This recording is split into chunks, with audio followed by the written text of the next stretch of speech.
Wonderful. So thank you all for coming to another session for our Social Studies Summer Seminar Series.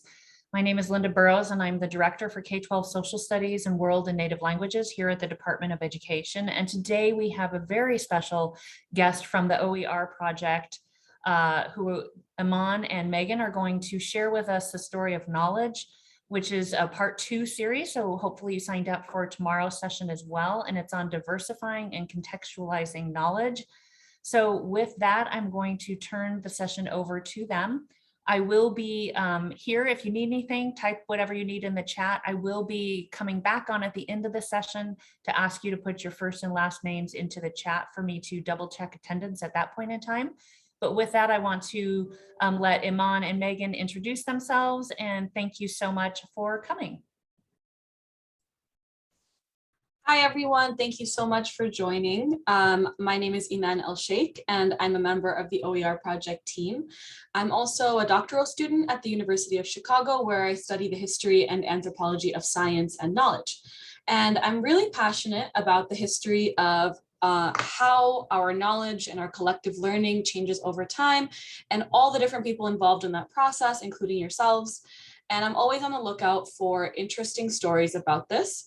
So today we'll talk about how the history of science or knowledge, which I'll explain in a minute a little bit more broadly, and I'm calling them stories of knowledge here to expand beyond just the natural sciences, can be explored in your own classrooms in an inclusive and rich manner, which brings in a whole lot of different narratives and perspectives. So to get us started, I would love to do a round of introductions, but since we have a lovely big group here, I think it will be best to use the chat function at this stage, although we will be doing some breakout rooms a little bit later. But in the chat, what I'd like us to do is to introduce ourselves with, your name, your school, what you teach, but also to get us started on this theme, share a story about knowledge from your curriculum. And I know folks are teaching all kinds of different things here. So, an idea, something that was discovered or invented, what people are involved, or in some cases there are no people involved and we don't really know who's attached to a particular discovery or idea or invention. And from what you know, when and where did this happen? So we'll just take a few minutes if you need to think, but pop it in the chat, let us know who you are, and that way we can get a sense of who's here and the diverse kinds of teachers and the diverse stories of knowledge we already have. And I'll be monitoring the chat and highlighting a couple that we can talk about.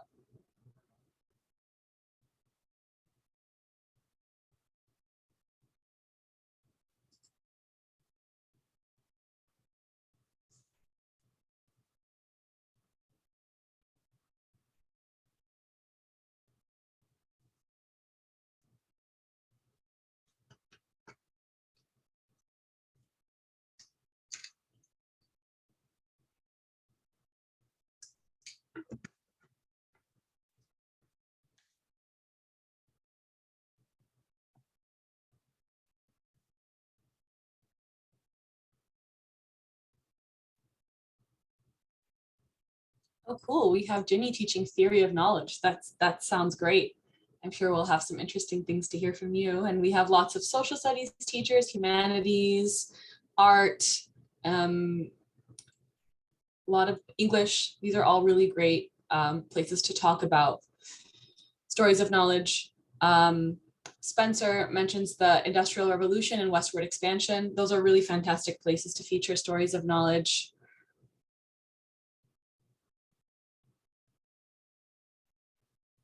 Mercedes says that in 6th grade, it's all about humans discovering new things and inventing things to make lives better and easier. So that is going to be such a great fit. I'm looking forward to hearing about the stories of knowledge in your classroom throughout this series of talks.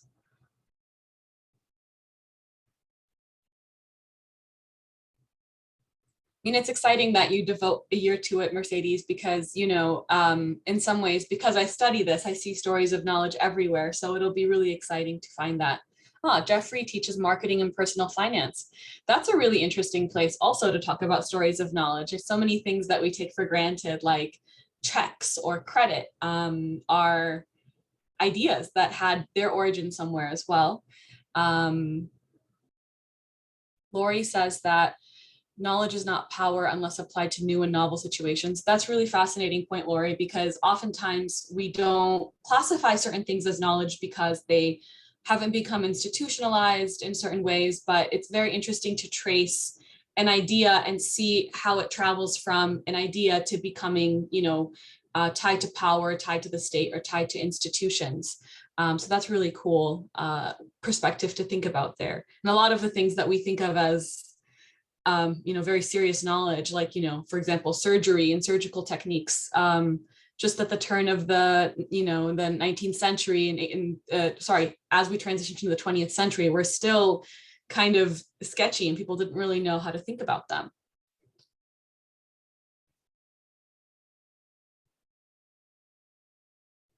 Diane mentions the Holocaust from a boy's perspective.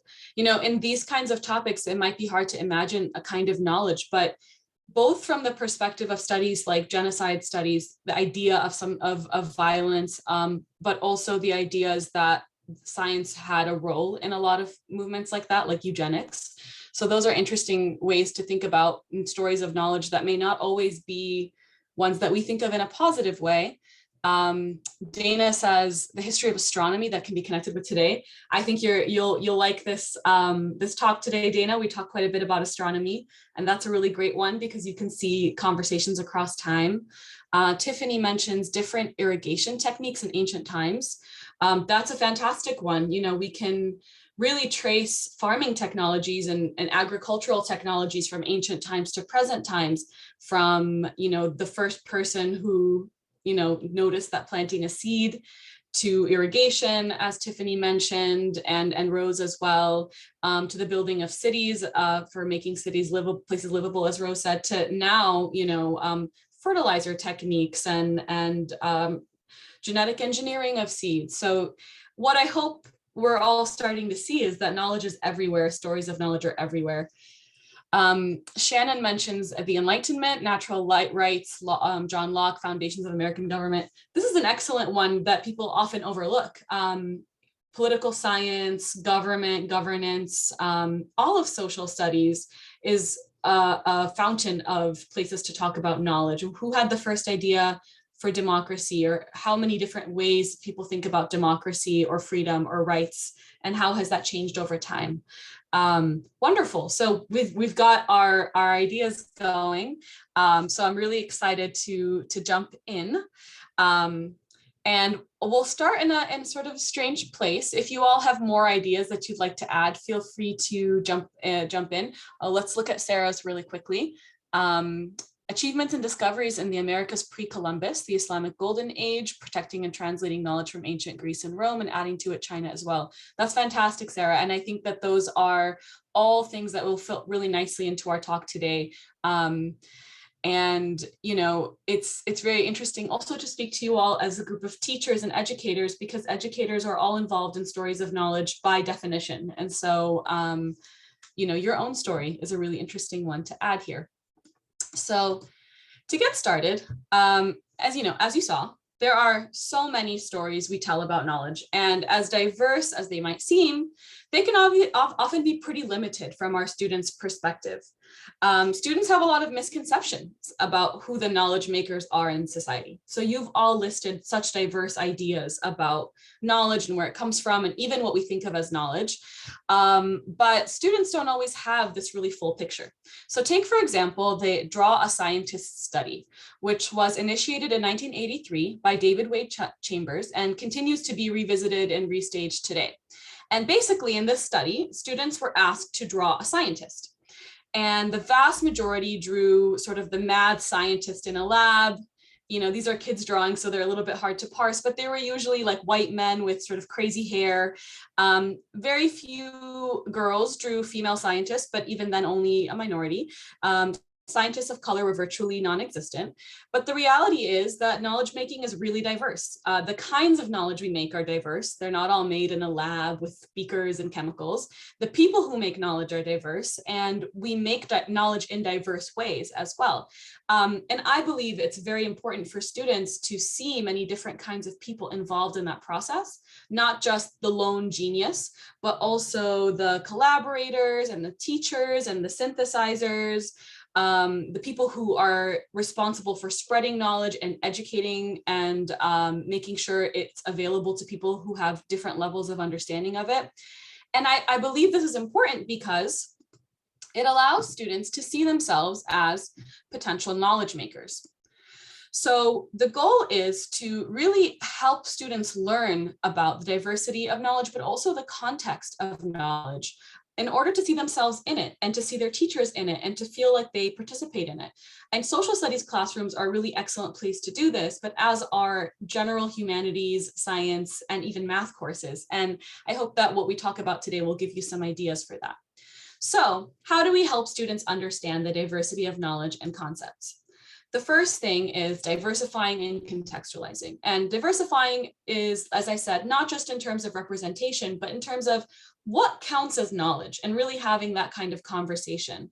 What kinds of people are involved in making that knowledge, from everyone from a lab technician to the theorist who's writing the mathematical concepts, to the teacher, to the textbook writer, and to the students themselves who are asking questions and refining the process. And that connects right to contextualizing, really thinking about the context. So often we think about ideas and science as these sort of eureka moments that happen out of nowhere. But as we all know, they come from somewhere, they go somewhere. And as these ideas travel and move from person to person, they really do transform, and that story is worth telling. Then we also have collective learning. For those of you who are familiar with the Big History Project from the OER project, collective learning is defined as humanity's unique ability to share, preserve, and build upon knowledge. And I think this is a really, really fantastic concept for students to mobilize in the classroom, because it can be used everywhere from a science classroom to an English classroom to a social studies classroom, to think about how as humans, we're constantly building upon what we inherit, we're changing it, we're adapting it, and that creates the culture and the community that we have. And the last point here is evaluating narratives. And this is something we'll focus on a bit more in our session tomorrow, but I do want to touch on it here. But since we know students have a limited understanding about knowledge, we need them to unpack and evaluate narratives about knowledge as singular, and knowledge about and ideas that there's a particular type of person who makes knowledge. So while we're seeing improvements in the draw scientist tests in recent years, there's still a lot to be done. And so we'll talk a little bit more about this approach, but what I want us to do is to jump into a case study. And this case study is from some materials that myself and some of my colleagues have developed at the OER project. And it is a series of articles based on scientists and thinkers from the Islamic Golden Age. So what I'd like us to do is to read one of these articles, which is the opening article. It's a 6-article series, and it's written by myself and my colleagues.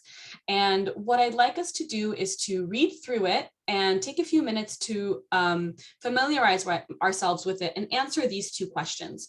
Does this article diversify and contextualize narratives about knowledge? How? And does it illustrate the concept of collective learning?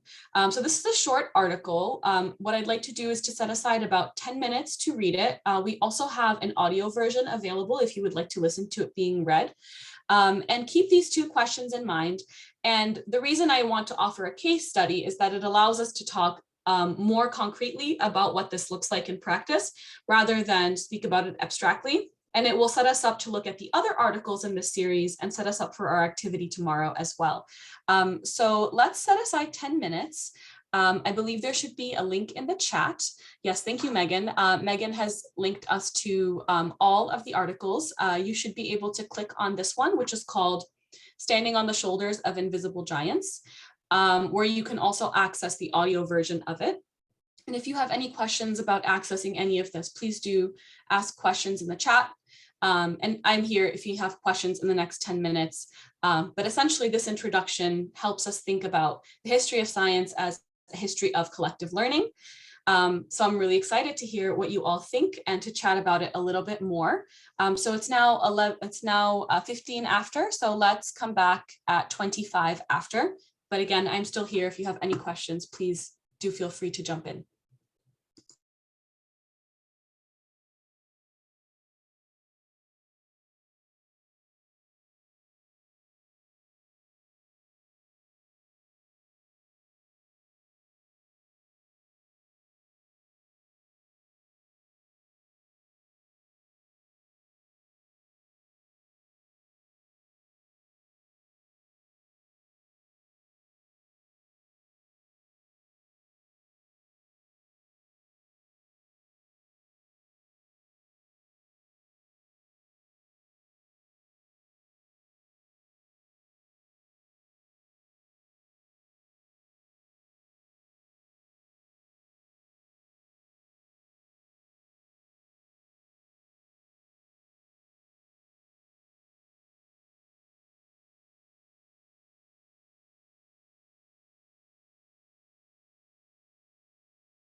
All right, let me know if you need a couple more minutes, but if not, we can jump into the discussion here.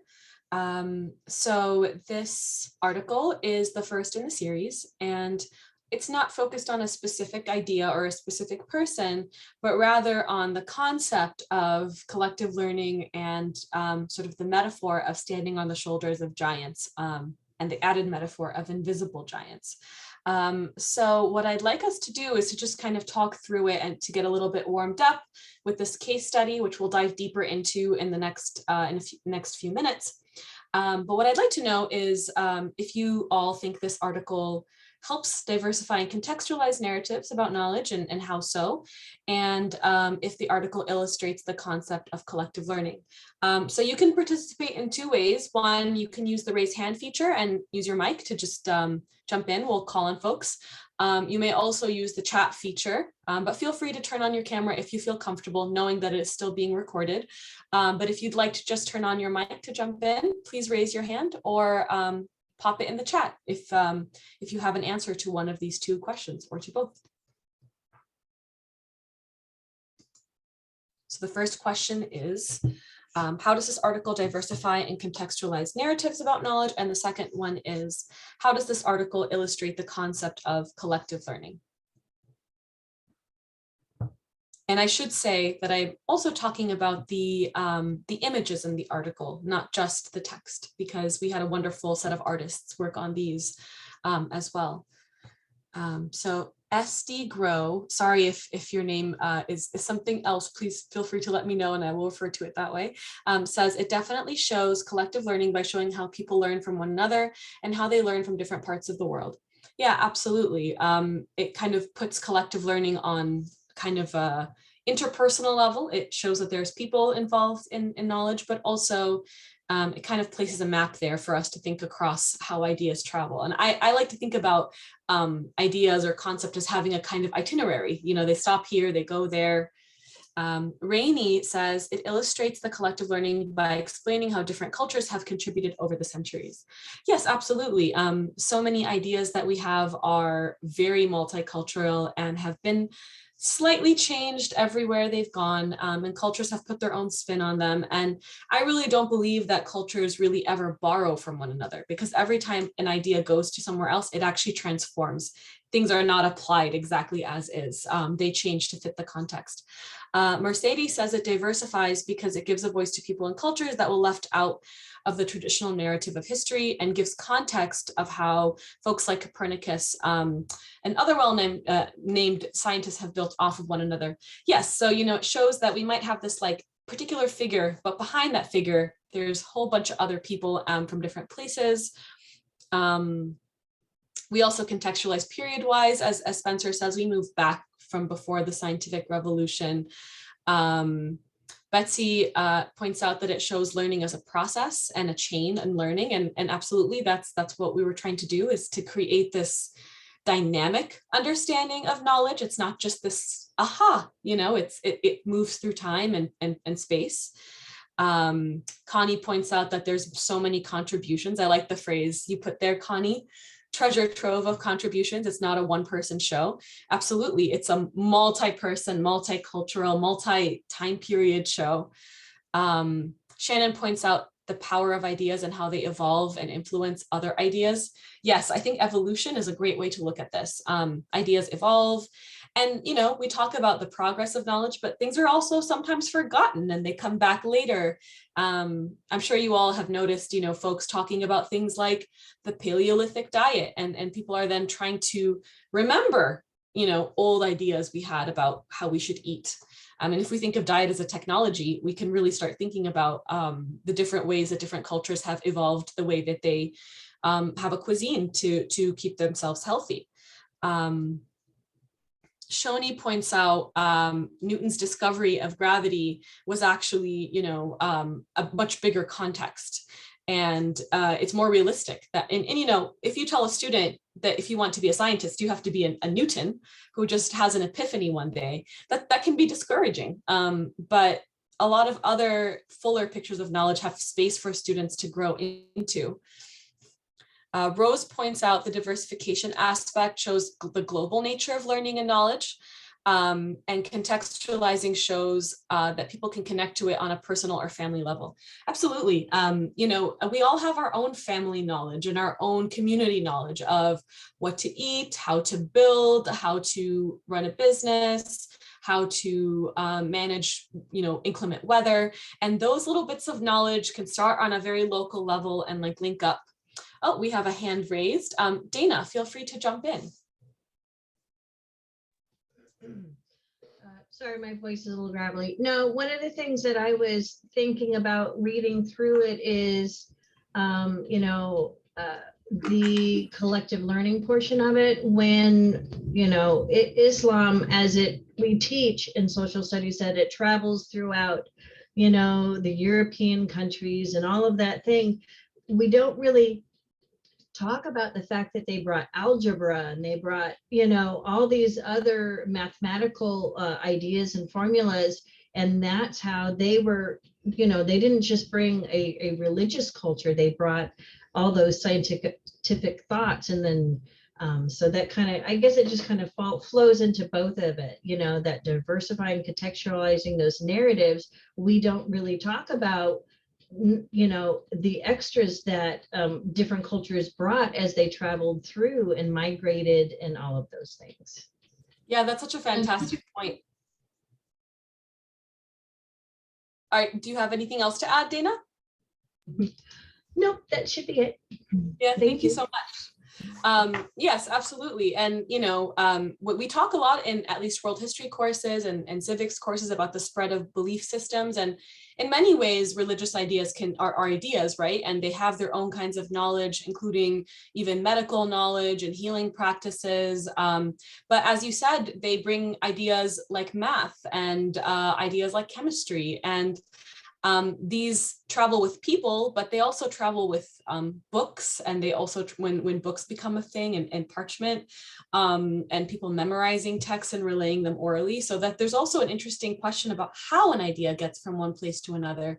And, you know, Enrique points out that, you know, there are different cultures that are not typically talked about in history books that have contributed deep knowledge, to build on Dana's point as well. This idea that we often talk about certain cultures as contributing certain things, but we don't always talk about the knowledge that they have contributed.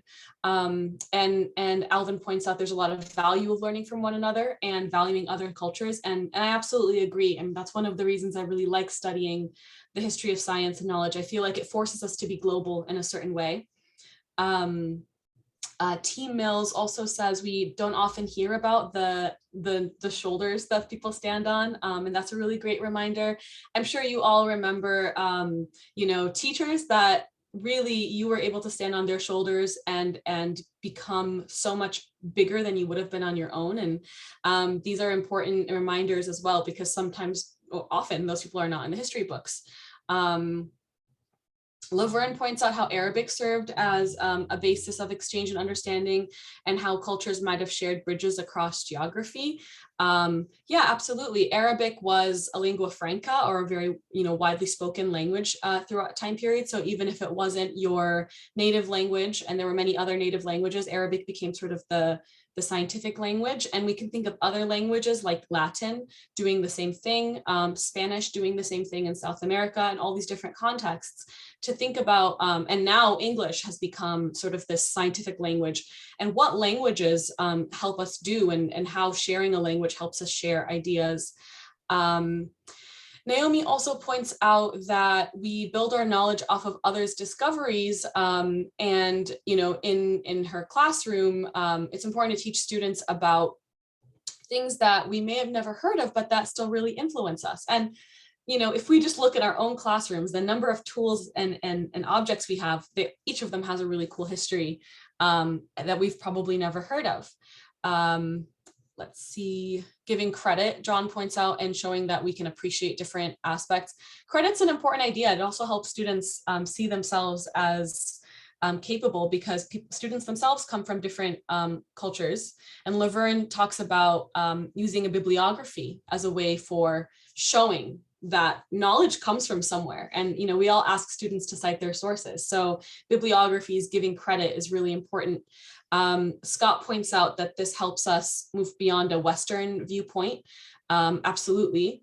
And Sarah points out how little citation work was done. So I'm sure all of you, whether you teach English or social studies or humanities, are really focused on citations, bibliographies, giving credit, references. And a lot of these scientists in the medieval period, didn't have that technology. So the citation is a technology that we think of as something very obvious, but that's something that at some point folks started to think was a good practice. And of course, as we know, there's many different practices of citation currently. And Rose points out we're in it together as a human race. That's so true, because it's very hard oftentimes to contain knowledge. We have systems now about intellectual property and patent laws, and those themselves are an idea, but they always fail, they always leak, and ideas get out. It's very hard to keep things like that contained. But then it's also possible to keep certain kinds of knowledge proprietary, and that's a really interesting point as well. So, this is a great group. We've had such a great conversation, so I'm excited to continue it. So what I'd like to talk about next is to kind of move a little bit back into your classrooms before we dive deeper into this case study, because I'd like to gather a little bit more specific information about the classrooms that you teach in and what students are already knowledgeable about, what gaps they have. So now we've got an impression of how, we might expand our story of knowledge, and I want to connect it to our classrooms and breakout rooms to give folks a bit more chance to grapple with the questions and discuss. So what I'd like us to do in the breakout rooms is to talk about, in your classroom, what giants do students already recognize? Who are the familiar people? And, depending on what class you teach, it'll be quite different, right? So if you teach, a US history class, folks might know a lot about Thomas Jefferson, or they might know about, the Magna Carta or John Locke, or they might know about like Eli Whitney or about the cotton gin. But if you teach a world history class, you might focus on things like the advent of writing. And some of those have giants associated with them, and some of them don't have a person associated with them. So it would be interesting to think about which giants appear in your class as sort of the big names, and which ones are perhaps hidden or invisible.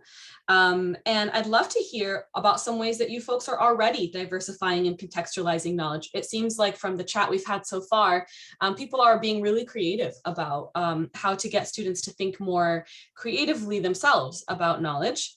And also, I'd be curious to hear, do you talk about collective learning in your classroom? So even if you don't use that exact phrase, do you explore in your classroom how human knowledge changes and grows over time, and the different contexts that you talk about collective knowledge? I know for me as a student, I heard a lot about democracy across time. So I'd be curious if something like that shows up. So these questions are going to be put here, and I'll also, Megan, could you possibly put them in the chat as well? If since the screen might not be available. But what I'd like us to do is to take a 10-minute breakout room. So we'll have smaller groups so that it's easier to turn your mic on and turn on your camera and chat. And I'd love you all to talk about your own classrooms, and then we'll come back together and share a little bit from each group. So let's come back at 10:02, and you will be put into breakout rooms shortly. This meeting is being recorded. All right, welcome back, everyone.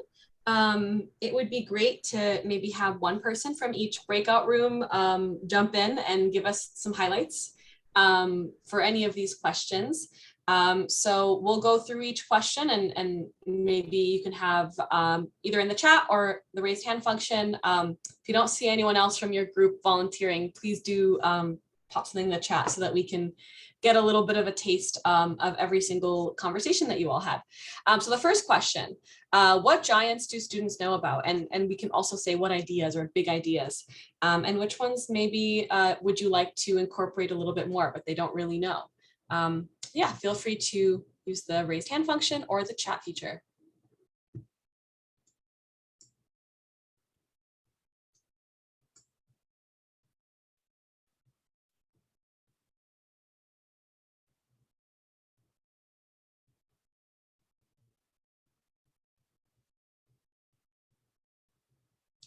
Enrique, please go ahead. Okay, so in our group discussion, we shared a couple of resources as far as being able to integrate other cultures, other giants, as far as being able to integrate it into lessons when introducing something new.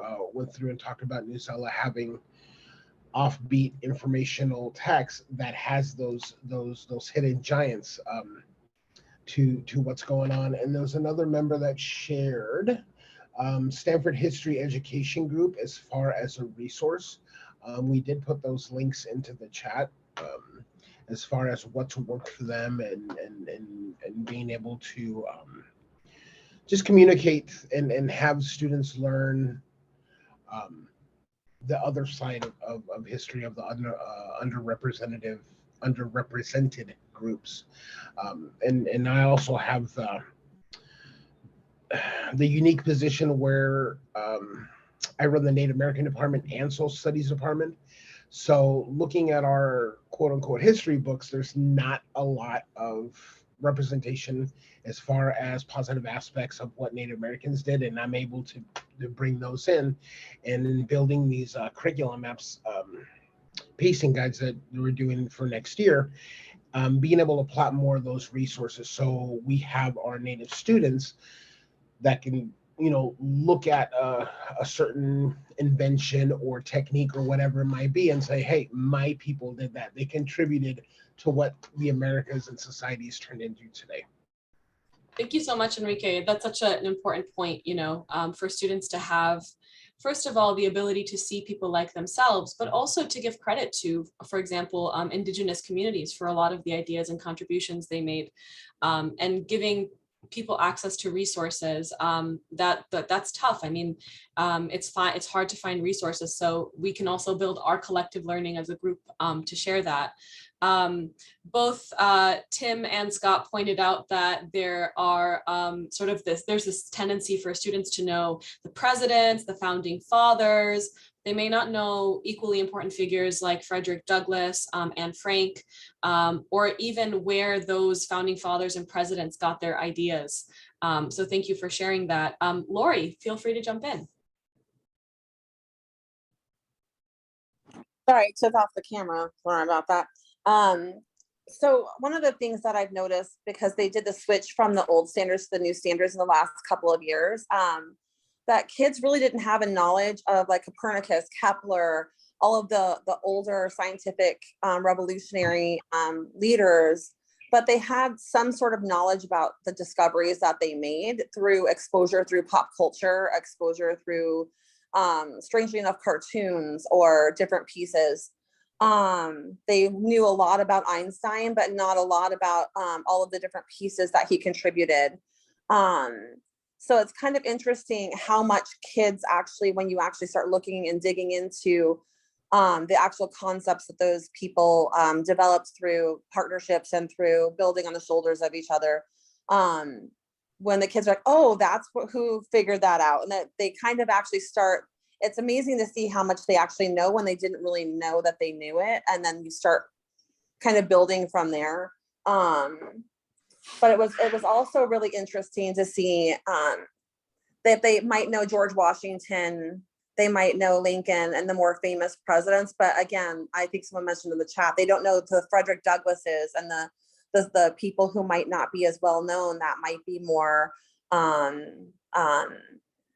not as focused on in our history curriculum. So I think it's really important for us to make sure that we're not just teaching the big, more popular, more trying to search for a word, the foundational people, but as well as those people who continue to contribute over time, to see how those ideas morphed and changed as social norms changed through history.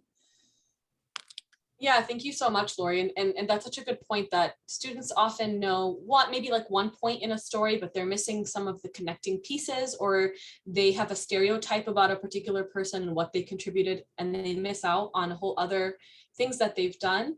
Thank you, Mercedes, for pointing out, and the OER project has resources. One of the things we try to do is create little moments for students to glimpse a bigger picture. But we also try to focus on individuals where we can. So we want students to be able to think across scales. And we've developed a series of biographies where students can just have a look at one person and what they've contributed. And sometimes it's a story of knowledge, sometimes it's a slightly different story.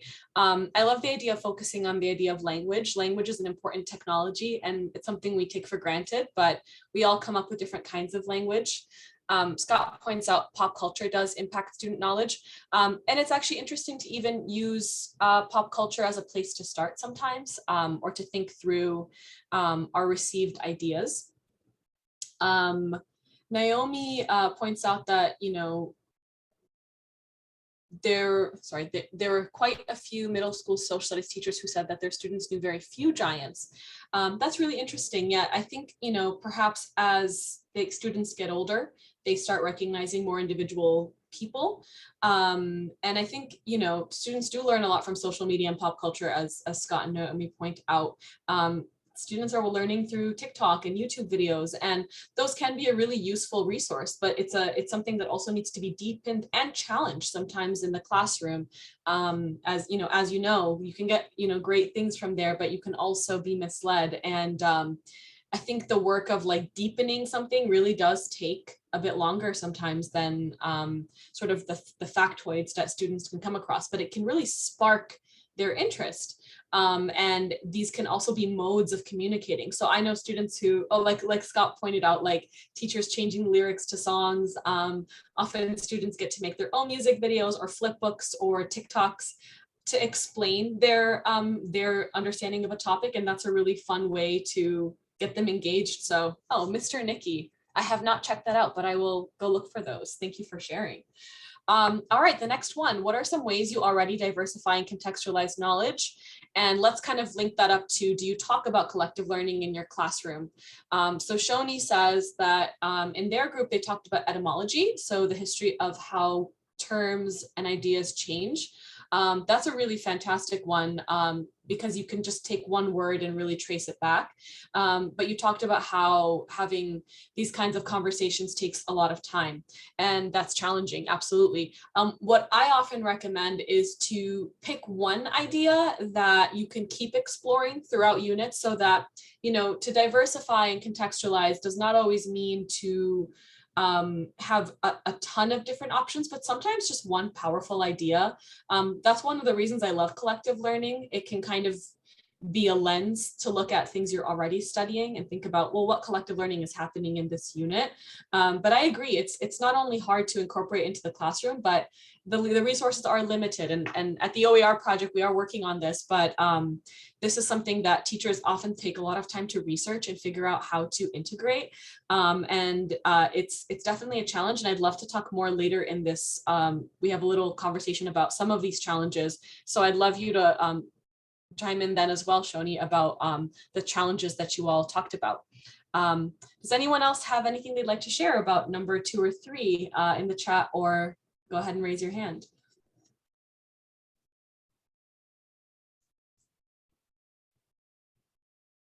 Really love that etymology idea. The history of a word can be a really cool way to trace an idea and how it emerged. So even something like, what is democracy? And then tracing that back. I took a graduate course on the idea of nature, and it was really exciting to see people from different backgrounds bring in different conceptions of nature and what nature means in their culture and what the word means in their language. That was really a fantastic conversation, and can link up to certain curriculums. Lori, do you have your hand raised, or? Oh, no, I did. One of the things that I do to really diversify what I'm doing, because I'm teaching, I go between 7th and 8th grade, which also makes it hard because, you know, every year I have to bounce back and forth. But last year I really worked to diversify the government curriculum, make sure that as we're going through the governmental process and we're looking at potential laws that students disagree with, the civil rights, things that were coming out of Black Lives Matter, the civil rights movement was a huge piece of our curriculum. And looking at, like, starting back from Jim Crow laws through the Black codes, and looking at what was going on in society at the time and how have those ideas morphed. And I think it really kind of helped kids figure out like where the root of some of those ideas were, so they were better able to grasp how to, or what was effective and ineffective in changing things, to give them the context of, is a protest going to be the thing that's going to get the movement? What else do you have to pair with it? How can you take the successes and the failures of people in the past and see what's going on socially in the present to kind of really get an understanding of what that issue is and how to best attack it. I thought that the kids really kind of benefited from that, and bringing in those older concepts from the civil rights era and the period between the Civil War and the civil rights era was really able to help understand better the Black Lives Matter movement and the current status of where we are in America with how we talk to each other and where different biases come from. It really helps them actually kind of open up to that. So that was kind of interesting, because I'm a very white teacher teaching in a very Hispanic school. So that really also helped us bridge that cultural gap of them considering me, oh, you're just that white lady talking in front of me, you don't know. It really kind of helps them, like us, make that connection that we're building it together and that we're kind of figuring out where we fit into that paradigm shift. Yeah, thank you so much for sharing that, Lori. I love the idea of exploring different ideas in the context of something like the civil rights movement. So even if we think about the idea of protest as a technique, you know, where did that come from, and what are different ways that people thought about protesting, or even the idea of rights, right? We can think about civil rights, we can think about natural rights, we can think about rights as we understand them today. Different religious traditions have notions of rights. You know, there were feudal rights. So it's a really great way. And what I love about the story of knowledge is that it's a bit of an accordion. You can kind of make it smaller or make it bigger depending on how much time you have on the unit you're in. So you don't need to explore every different kind of right. You might want to explore, what did rights mean in this moment? Or what did protest mean in this moment? But then you can also figure out ways to extend it, go back further in time, or connect it to the present, as you said, Lori. And so that's one way to really include a story of knowledge in a unit that most of us have to teach at some point, something like civil rights. But also, you know, sometimes people can think about, well, where did the idea of race come from? Or where did the idea of different social classes working together come from? I remember in a civics class, you know, some of my students wrote about the history of a union and where that came from. And I think that also helps manage some of the difficulty with current events, because when you can look at an idea and where it came from and how it's changed, that's not always the same thing as having to agree or disagree with it, but as a way of really trying to understand the context. And that helps students shift perspectives a little bit away from, you know, just a very shallow understanding of what was going on. Scott points out that, you know, understanding the idea of racism and rights for all people and how that changed, and which people they're talking about and why. That's a really good point, because when people talk about rights, they had different meanings. And so, you know, talking about the Constitution is a really great way to talk about why rights, you know, were being spoken about in a very different way than we understand them now, and to try to trace at what point that changed and why even then was the idea of rights revolutionary in a certain way. So that's really fantastic. Thank you all for sharing. And then lastly, collective learning. We touched on it a little bit, but if anyone wants to jump in with any other points about collective learning in your classroom, please do let us know, you know, where this comes up. A few of you earlier on mentioned sort of the idea of community knowledge and being proud of a community. And we can look at that from the community of your school to your city, to your state, to a broader social group or culture, which can be a really cool way to get students excited about collective learning. Betsy points out that in 7th grade, they talk about why revolutions occur. Yeah, revolutions is a great one too. I mean, where, you know, revolutions can be kind of contagious. Why is it that whether you're talking about Atlantic revolutions a few hundred years ago, or even now people talk about things like the Arab Spring, what makes an idea like a protest or a revolution or a democracy take off? And how does it become kind of contagious. That's a really cool one. I really like that. And that contributes to collective learning. Why at some point in history did the idea of sovereignty, popular sovereignty, become a tipping point, and our collective learning about what humans should have as basic rights? Why did that change? Wonderful. Well, thank you all so much. So now that we've really fleshed out all of these different ways we might expand our story of knowledge, I really want to dive in a little bit to the case study that we have here. And as I mentioned, this is a particular context, Islamic scholars of the medieval period, and this may not fit in your classroom or what you teach, but I hope that by talking through it, you can get an idea of why this case study can help you select materials that are appropriate to your classroom. So I want to talk about the three-pronged approach that I highlighted a little bit earlier, a little bit more deeply, and connected it to these case studies. So the first article we read was the introductory article of 6-part series on Islamic scholars. And these serve as a case study for a few different reasons. And we designed these articles with this in mind. First, they diversify and contextualize because they represent scholars from the medieval Islamic world, which is not a historical context that is covered in most American curriculums. And they also contextualize the scholarship by talking about what exactly was happening in those societies that became the condition for this new knowledge. And it really shows you that the Islamic society was really diverse. You know, it wasn't one place, one language, one group of people. They also focus on collective learning because they highlight how social and collaborative and collective knowledge making was and still is. Even though these focus on individual scholars, they really flesh out the context around them. And they're also helpful for evaluating narratives. They push the students to be critical about the stories they've heard about who makes knowledge. Plus, the articles themselves are making arguments. You know, one thing at the OER project that we really value is that we don't like to give students a voice from nowhere, you know, a textbook that they just have to trust, and we don't know who wrote it or how they wrote it or what sources they used. This is written by myself and 3 other authors. Each author has their own voice. And in addition to the people who write it, we also have the artists who are putting forth their own interpretation. So we'll talk about that a little bit, but it gives students an opportunity to even evaluate the arguments we're making. And so across this series, and these are the 6 articles in the series, including the first one, which you've read. There's a diversity of viewpoints. So there are common themes and contexts. So the invisible giant theme, collective learning theme is threaded across them. The artists who illustrated the articles are consistent across the articles. So we have 2 artists who illustrated each of these. And this gives them a unified look and feel, but the written portions are different. So they were written by myself, as well as Bennett Sherry, Bridget O'Connor, and Trevor Getz. And each author and illustrator puts forth a narrative about how knowledge was made, and that invites students to respond to that narrative.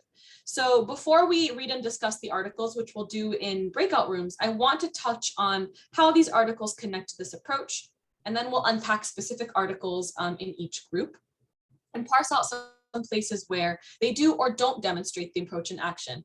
And because this is a case study, you know, there are some things it does well and there are limitations, and we would like to talk about those as well. So the first aspect of this is diversifying and contextualizing. So across these articles, we're looking at lesser known scholars, at least lesser known to students in North America, Europe, and Australia. But one thing that's really interesting is they're often very well known elsewhere. And I discovered this when we were researching these because I went down a bit of a rabbit hole looking at stamp collections. And I found that there are so many postage stamps made that claim these scholars. So whether you're in Russia or Iran or Syria or Algeria or Uzbekistan, there are postage stamps, like national postage stamps, where people are claiming these scholars as part of their heritage. So they may not be giants in American classrooms, but they are giants for someone. And that's also important for students to see. So although these people may seem unfamiliar, one of the ways we try to make them relatable for students is we tether them to topics that students will have already learned about. So topics like astronomy, navigation of the oceans, algebra. So you might find that, you know, in your classroom, it doesn't make sense to feature all of these, but maybe in a unit on, oceanic navigation, the line of the sea article makes sense. Or maybe in a class where you're talking about, for example, chemistry or alchemy, that makes sense, or algebra might make sense somewhere. So in addition to showing that these scholars are diverse, we want to show that knowledge itself is diverse. It's not singular. We have so many different ways to think about something like chemistry or mathematics. And it also helps that these are contextualized because they focus on technologies. And I like the word technology very broadly. As I said, something like language is a technology. Something like the food that a culture eats is a technology. It's a device, it's a tool that helps you adapt to your needs. And so when you focus on technologies, you necessarily have to focus on context, because you have to think about what were the materials that were available, what were the techniques that people had, what were the political circumstances that required these particular adaptations. And these all played a role in the discovery and innovation. So this is all to say, these help us see that ideas are not in a person's head. They are in a society with particular conditions, just like our society is now. People come up with technologies and ideas for specific needs, which bring us to our next point, which is collective learning. These articles do talk about geniuses. You know, it's not as though these don't feature individuals. They certainly do. And a lot of these geniuses create entirely new paradigms, new ways of thinking about the world. But it also really wants to highlight that they did not do this alone. Collective learning spans time and space.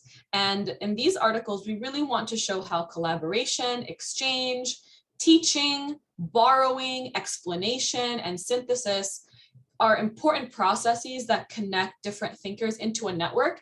And this is even if those thinkers never met each other. And in many of these articles, they are across centuries and continents. So the story of knowledge is more personal. It shows the ups and downs that different scholars experienced. You know, some of them were on the good side or the bad side of the emperors. Some of them had funding for their research, some of them didn't. And it also shows that there were particular circumstances that either made it possible for them to do their work or made it impossible. So we're trying to take the story of knowledge beyond the eureka moment, beyond the aha moment, and show that, hey, knowledge builds over time, but it's also messy. It comes in fits and starts. Things get lost, they get rediscovered, they get put to new use by different people. And so the focus on collective learning really works in tandem with the first objective. So, you know, we give context, we fill out this map of knowledge making, we make it more diverse, and we zoom in and out. And we populate it with a whole bunch of people that you wouldn't normally imagine. And the effect of focusing on collective learning and context is funny because it opens up the imagination, but it does that by making knowledge more real. And it shows how knowledge making works in a little bit more realistic manner. So then students are freer to imagine themselves. So by making it grounded, by showing us the particular places where knowledge is made, it helps students see themselves as potential knowledge makers. This lowers the stakes, right? They don't have to be the lone genius.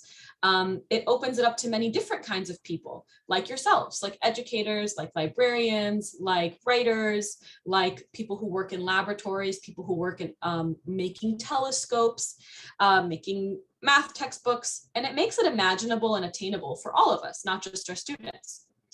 And that brings us to the third prong, which is evaluating narratives. And this one we'll focus on a bit more in our session tomorrow. But what's important to see here is that when we reorient our thinking, when we start thinking about diversifying and contextualizing, when we start thinking about collective learning, this naturally brings us to the final objective, which is that we need to critically evaluate narratives. These articles try to model how to think about context, how to pay attention to things like how knowledge is exchanged socially, or how to ask questions about who or who isn't in a story, who isn't present. So students then get invited to do the same. One of the ways we like to set this up is that students can evaluate the narratives the authors and the illustrators are putting forth. So as you can see in the beautiful illustrations that our artist Katie Hasib has done on the right side of this page, she's making an argument about something here, and getting students to think about that can be a fun way for them to think about arguments outside of just written ones, and also to think about the relationship between the argument or the narrative that's in the images, which are not just by Katie, but as well by Peter, our other artist, and relate them to the the authors of the article. So you have 3 different narratives happening in each of these. And as teachers, you can kind of choose which one makes the most sense for your classroom to focus on. But they get to ask questions like, do they agree that Copernicus stood on L2C's shoulders, which is the story that the header of the first image tells? Or do the author's claims hold up? And then they can also ask their own questions about where ideas or inventions or discoveries come from. And then hopefully they can go looking themselves. And, history of science, which is my main field. One of the reasons I love the history of science is that it's really a very young field. The history of science is really, in the last maybe 70 years, but it's maybe in the last 40 or 50 years that it's really taken off. And because it's a young field, it's actually really easy for people to get involved in it. Almost everything in your house, in your car, in your city is a place to jump into that story. And hopefully we invite students to do so. So to summarize, by diversifying and contextualizing history and emphasizing collective learning, we naturally move to critically engaging narratives and maybe coming up with our own. And one of the reasons these articles do that is because they give students a way into the history of science and knowledge.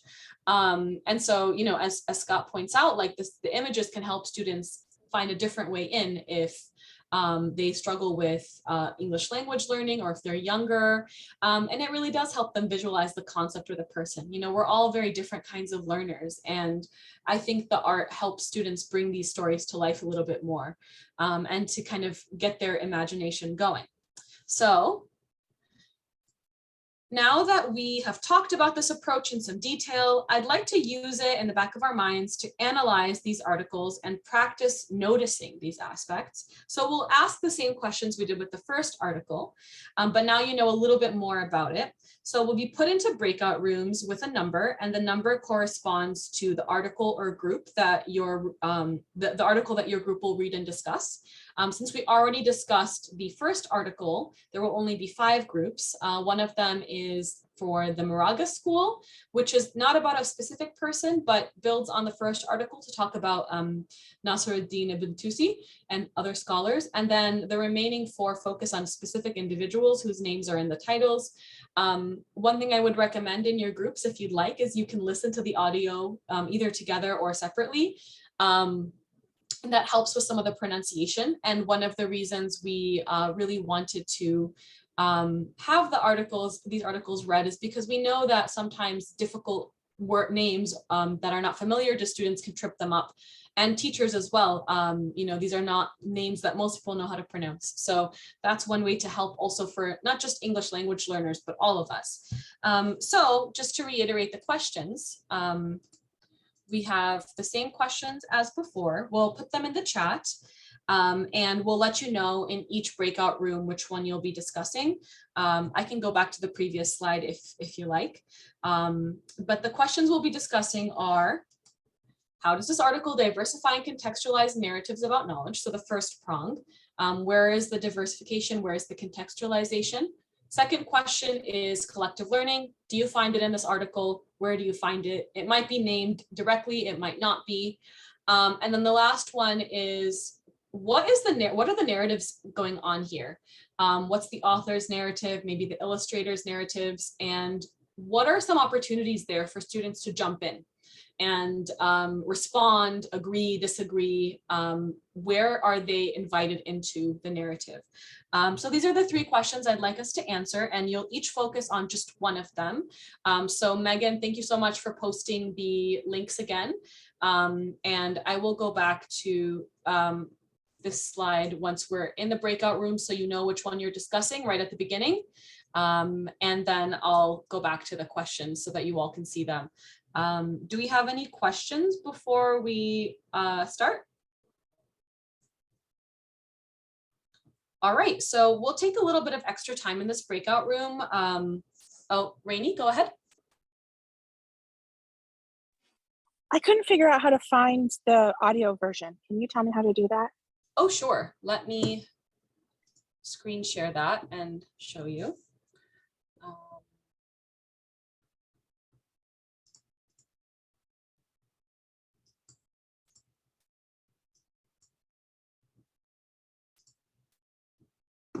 All right, one moment, please.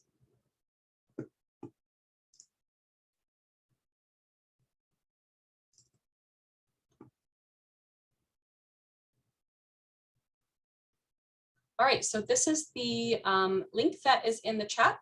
So if you were to click on this first one and open up that article,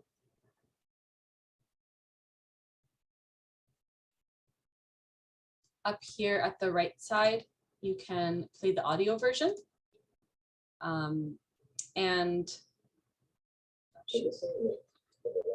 you likely can't hear it on my computer. However, if you screen share and share audio, so if anyone in the group wants to share it so you can listen to it together, I believe we've enabled screen sharing. You can listen to it at the same time, or you can all just go on mute and listen to it or read it separately.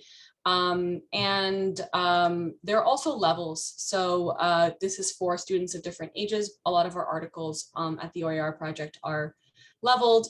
So this is also useful both for teachers and for students to just look at different versions of the article. You do miss out on a little bit of the information at the lowest level, but it is useful for you to check those out. So this is sort of the interface for the articles. And I will share my.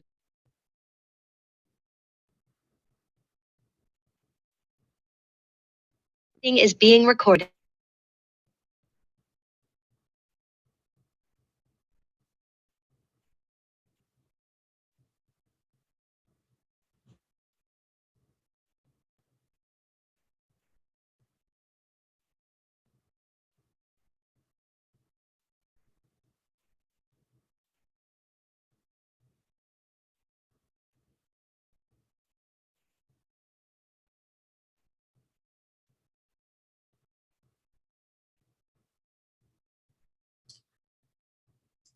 All right, welcome back, everyone. I hope you enjoyed the articles, and I'm excited to discuss them with you all. So in the last few minutes, I'd like to get your ideas on these articles. And since folks all read different articles, it would be great to share a little bit about the article that you read so that other folks who didn't read it can have a little bit of a taste of it. And then we'll wrap up by talking a little bit more about bringing this back to your classroom and just chatting a little bit about what we'll do tomorrow. So let's start with question 1, diversification and contextualization of stories of knowledge. Let's try to get one volunteer from each group. Again, feel free to raise your hand or use the chat function, but let us know what in your particular article, how did we learn about knowledge in a more diverse and contextualized manner? So let's start with the first article, the Moraga School. Who read that one? Let's go in order so that we can not skip any. Dana, was that your article, or are you in another group?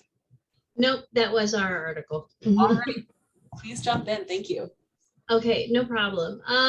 So the basic rundown of the article was looking at that time period between the more commonly taught, Ptolemy and Calpurnius, and how, even though there was like a 1400-year span between them and those things, what was happening between that time? How was this knowledge being developed? And those kind of things. And it was talking about those influencers that came from India, Chinese, Babylon, Persia, Arab, those people that were all thinking of it. And it was looking at our geocentric and our heliocentric models of our particular solar system. And so for one, how does the article diversify contextual narratives? It does give those influencers and what they were doing during that time. The Moraga, did I say that correctly? Well, I'm not entirely sure, but Moraga, I think, is how Moraga, thank you. Yes, they created during the Mongolian, ruler. They created an observatory, and so they spent this time, pursuing this knowledge and developing these concepts. They kept more of the geocentric type of our solar system. And then, talking about, it was just basically the missing time frame, what had happened. And also it gave a really good example of how, different people were doing a comparative of it. Some people think that these influencers like Al-Tusi and Al-Shatar influenced it. And then there's how other scientists are like, yeah, it's not really that influenced. So I thought that was really good. And then how does the article illustrate the concept of collective learning? For me, it definitely demonstrated the diversification, that these thoughts were going all around the world for everybody. The only thing that I kind of felt it needed was how was it spread? If these guys in this part of the country were thinking of it, maybe just a mention of using the trade routes, this knowledge was spread throughout. How did the Europeans actually get this knowledge from over here on this side of the planet, to get this stuff spread around?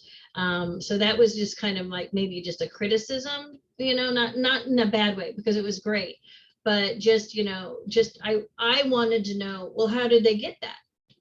All right. And then the opportunities, does it create, evaluate narratives of knowledge, and how does, absolutely, it does. Evaluating narratives about knowledge, it really, I think it gives us a broader spectrum, and it fills in that blank that, because these two guys are really far apart. Well, did it just stop? This guy thought of it, and then that guy later thought of it, So it really does fill in that blank that there were more people on our planet thinking about these concepts and developing this knowledge, and also the math that is necessary to do it. So that's my thought. Thank you so much, Dana. And I love that you are also evaluating the narrative. You're jumping in and asking questions yourself about, well, how did this information get spread across? How did it go from point A to point B? And so you're modeling exactly what we want students to do, and to say, well, this author gives us a story, but I'm not sure about this particular gap. It gives them a way to interact with it. So thank you so much, Dana, for taking us through this. And I like how you connected these three questions. So unless someone else from group one wants to add anything, perhaps we can jump to group two.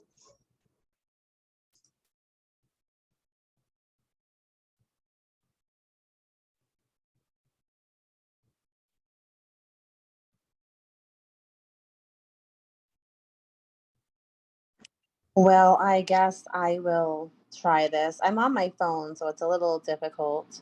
So our article discussed pure metal, and it was about an Arabic alchemist that actually was trying to figure out how to create gold. So he was classifying the properties of metal, and that led him to a large number of just scientific discoveries. He was using processes like distillation, filtration, amalgamation, and a lot of his teachings. I think he wrote over 3,000 texts that were translated to multiple languages. And his teachings actually spurred the thinking of Sir Isaac Newton and others long after he had written them. So that's kind of the gist of it. I think, did I capture the gist? Okay. So we were talking about the diversification and contextualization about knowledge within this. And it kind of really lent itself, as people really think of Sir Isaac Newton and Copernicus and all of these people as the founders of the scientific revolution, where this man's thinking actually spurred other people's thinking. So it kind of put it into perspective that a lot of the ideas in science aren't something that someone truly comes up with individually by themselves, but they do build on other people's knowledge, even across cultures and across time periods. So it really helps us see that these ideas connect through multiple cultures, multiple time periods, multiple lines of thinking. And it kind of, I think it also puts a face on science, that it's not just these big greats that do it. It's people who are lesser known, who have made just as important and critical discoveries. And I think it can put a face on that for some of our kids that are so disconnected from it, to see people maybe from their own cultures that are able to have be credited with attributing to some of these greater levels of thinking. And it also talked about collective learning. This man influenced his teachings and learnings influenced other people. And I think one of the cool things we had talked about, somebody in the group had mentioned that it really kind of shows, like in science, you go in and you might have a hypothesis, you might think you're going to get a certain result, but that result might not happen. And it's going to spur, something completely different. He was trying to create gold, but instead of creating gold, he ended up finding all these different scientific pieces. And that's not what he set out to do, but that spurred thinking, and it's kind of cyclical. It just keeps spurring more and more new learning. So people might go into things thinking that they're going to get a certain result or looking for a result. And it kind of spurs other people to continue thinking, and it actually kind of popcorns lots of new learnings off of it. So it really is a collective piece of learning. And then evaluating narratives about knowledge. I think one of the things that I really like about this is, I guess it was a failure that they didn't figure out how to make gold, because you can't make gold like that. But it also can let our kids know that even these great scientists experience failures that spurred greatness. So some of our kids can get very down on themselves if they don't get things right away. And I think this actually can help, going back to the contextualizing piece, to know that every failure is not necessarily a failure, it's a fail forward. And I think that that's really important to know about the narrative, where we're continually creating knowledge, and even if we're failing forward, and that we are going to, like, the ideas are not going to be coming from one area or another area. They're connecting across globally, I think is important. And I'm just babbling now, so I'm going to shut up and somebody else can talk. No, you are not babbling, Lori. That was very helpful and very useful. So thank you so much. I think, these give us opportunities to really think about how students are experiencing these stories and how many ways they can experience it differently. And I mean, with this article, Pure Metal, what's really cool that Trevor Getz, the author, does is point out, and the artist interprets it as well, is that we don't even really know if he was even just one person. So it's really exciting. We are short on time, but for those of you who are joining us tomorrow, we will pick up where we left off. But just to kind of briefly sum up for today, and we'll talk about the other articles tomorrow. We'll also talk about the different ways that in your classroom you might be able to implement these, but also the limitations there are to this approach. And limitations I think of as a good invitation to do more and to do better. And, even like Scott pointed out in the chat, that some of these articles could incorporate like Mayan and Incan perspectives, for example. And, these are, as I said, a case study focused on one particular slice of, history of science. And there are so many other directions to go in, and we can talk a bit more about that tomorrow. And we can talk about this here, but this is sort of random technologies that pop up in your classroom, whether it's like language or writing, or the idea of evolution, or the idea of making a map, or titrating a chemical, or doing computation, or having a parliament. And so knowledge is everywhere. And I'd love to talk a bit more tomorrow about that. So what we'll do tomorrow is we'll do the story of knowledge part 2. And here we'll do a really deep dive on how to build these skills in the classroom. And we'll focus on an investigation called How and Why Do Individuals Change Their Minds? So we'll talk about things like the geocentric view, how planets move, these different thinkers like Galileo and Kepler. And what we'll use this investigation to do is to think about critical reading and writing, both of primary and secondary texts, and thinking about the different claims and arguments and narratives embedded in those. So we'll wrap up some of the discussion from today that we didn't get to, and transition into this investigation, which we'll work on tomorrow. We can talk a little bit about how these articles connect to one another. Check out our website in the meantime if you'd like. And if you need to reach me before tomorrow, here's my email address. Feel free to reach out. I'm really grateful for your time today, and I hope to see you all tomorrow to continue the conversation and to deepen it, and talk about some specific activities we can do in our classrooms to trace how ideas transform over time and how people change their minds about particular concepts or particular understandings of the world. Which can apply in many fields, whether it's natural sciences, as this case study explores, or political science. So once again, thank you all so much for joining me here today. I'm really grateful for your time and for your contributions and for the collective learning we're working on together. And I hope to see you tomorrow. Thank you so much. I'm going to go ahead and stop the recording.